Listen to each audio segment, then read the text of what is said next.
ഇതെന്താണ് കയ്യില്? അതയില്ലേന്ന് മാളു, 1 കിലോ 120 രൂപ. ഞാൻ 1 കിലോ അങ്ങ് മേടിച്ച്. ലാഭമല്ലേ? തനിക്ക് ആയില്ലേ ചാടയൊക്കെ മാത്രം കിട്ടുവോളാ? ഇങ്ങനത്തെ ഒരു പേശിക്കാൻ വല്ല കരിമീനാ നെയ്മീൻ എന്തെങ്കിലുമൊക്കെ മേടിച്ചാ പോലെ ഇരുന്നാ. കഴിഞ്ഞ ആഴ്ചയിൽ ഒരു ദിവസം ഞാൻ കരിമീനും മേടിച്ചെന്ന്, ഒരു ദിവസം നെയ്മീനും മേടിച്ചെന്ന്. എല്ലാ ദിവസവും നമുക്കിതെങ്ങനെ മേടിക്കാൻ പറ്റുമോ?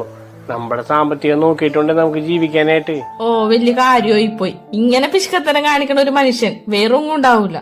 കുറച്ചൊക്കെ പിശുക്കണം മാളു, പിശുക്കിയേ പറ്റൂ. മാസാവസാനം ആവുമ്പോഴേക്കും ഈ കിട്ടുന്ന ശമ്പളം കൊണ്ട് 2 അറ്റം മുട്ടിക്കാൻ പെടുന്ന പാടില്ലേ? അത് ഞങ്ങൾക്കേ അറിയൂ. നിങ്ങൾ ഈ പറഞ്ഞ പോലെ തന്നെയാണ് ഈ മീൻ വെട്ടാനും ബുദ്ധിമുട്ടുണ്ട്. ഞാൻ വെട്ടൂലട്ടാ, എന്നെ കൊണ്ട് പറ്റേമില്ല. എന്റെ പൊന്നോ, നീ നന്നാക്കണ്ട, ഞാൻ നന്നാക്കിക്കോളാം.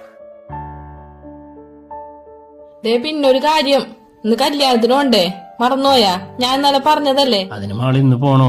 നാളെയല്ലേ കല്യാണം, നാളെ പോയാ പോരെ? പറ്റൂല, ഇന്ന് പോണം. എന്റെ കൂട്ടുകാരത്തിമാരെല്ലാം